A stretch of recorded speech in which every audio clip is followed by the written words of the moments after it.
और आपके साथ एक मुश्किल वक्त गुजर रहा हो और आप ये बोल रहे हो कि मैं इस मुश्किल वक्त से क्यों गुजर रहा हूँ, क्या मेरे अल्लाह मेरी दुआ नहीं सुन रहा? क्या अल्लाह मेरी दुआओं मेरी मुश्किलात को नहीं देख रहा? क्या मेरे खिलाफ लोग खड़े हुए हैं, लोग प्लॉट कर रहे हैं? क्या लगता है अल्लाह सुब्हानहू व तआला आपकी मुश्किलात को नहीं सुन रहा? मैं आपके सामने एक उत्बा दुर राई की कहानी शेयर करता हूँ जो मैं अक्सर लोगों को बताता हूँ कि यकीन होना चाहिए दुआ पे। निहायत ही नॉलेजेबल स्कॉलर और मुत्तकी परहेजगार, उन्होंने इरादा किया मैं हज की नीयत करता हूँ और हज के लिए निकल जाता हूँ। उस ज़माने में 6-6 महीने लगते थे हज के लिए जाने के लिए। तो उन्होंने घर वालों से मशवरा किया तो बेगम ने बोला कि आप घर बार छोड़ के चले जाएंगे, क्या मामला होगा? उन्होंने बोला मैंने 6 महीने का राशन जमा किया हुआ है, आप लोग मुझे बताइए, कोई ऐसा मसला नहीं है, मैं हज के लिए नहीं जाता हूँ। लेकिन बेटी जो थी समझदार थी, बेटी ने बोला कि नहीं वाले साहब, आप ये फरीज़ा अदा करें, ज़िंदगी है या नहीं है अल्लाह सुब्हानहू व तआला हमारे लिए इंतज़ार कर देगा। 6 महीने गुजर गए, घर का राशन ख़त्म होने लगा। बेटी को वालदा ने सुनाना शुरू किया तो बेटी ने जाय नमाज बिछाई और दुआ की और दी कि अल्लाह सुब्हानहू व तआला मैंने तुझ पर तवक्कुल करके अपने वालिद साहब को हज के लिए भेजा था, अब तू इंतज़ाम कर। करना ये हुआ कि बाहर से बादशाह का काफिला गुजर रहा था। बादशाह को लगी प्यास, बादशाह ने बोला किसी के पास पानी है तो किसी घर से मुझे पानी ले आइए।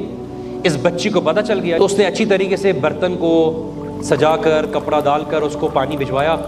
अल्लाह सुब्हानहू व तआला ने उस पानी के अंदर ख़ास मिठास डाल दी। उस पानी को पीते ही बादशाह ने सवाल किया ये पानी किसके घर से आया है? तो बोला ये उत्बा दुर राई है, बड़े मशहूर आलिम, उनके घर से आया है, वो हज के लिए गए हुए हैं। हज के लिए गए हुए हैं तो उनके घर वालों की रखवाली हमारी जिम्मेदारी है। बादशाह ने अपने बैग में हाथ डाला और अशरफियों की पोटली निकाली। उन्होंने उनके बरामदे में अशरफियाँ, चांदी, सोने, चीज़ों की चीज़ें फेंकना शुरू की, इतना कि पूरा बरामदा भर गया। बच्ची ने रोना शुरू कर दिया। माँ बोलती है तुम्हारा दिमाग ख़राब हो गया है? तो उस बच्ची ने बोला अम्मा आप समझी नहीं, हमने छोटा सा अमल करके दुनिया के बादशाह को राज़ी किया तो उसने कितना नवाज दिया। हम ज़मीन और आसमान के मालिक को राज़ी कर लेंगे, वो क्या क्या देने के लिए तैयार होगा।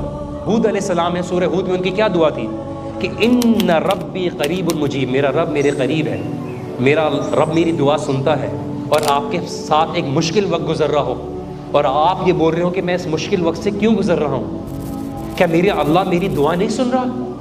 कि अल्लाह मेरी दुआओं मेरी मुश्किलात को नहीं देख रहा? तो आपको क्या लगता है अल्लाह सुब्हानहू व तआला आपकी दुआओं को नहीं सुन रहा? अल्लाह सुन रहा है। अल्लाह सुब्हानहू व तआला आपको ज़िंदगी के एक लम्हे से गुजारना चाहता है। वो लम्हा कभी कभार ऐसा होता है कि आपको लगता है एक तीर की मानिंद है कि तीर को पीछे खींचा जाता है और वो तीर सवाल करना शुरू करे मुझे पीछे क्यों खींचा जा रहा है। लेकिन उसको पीछे इसलिए खींचा जा रहा होता है ताकि उसको अपने निशाने पर फेंका जा सके, ताकि वो बेहतर से बेहतर तरीके से अपने निशाने पर लगे।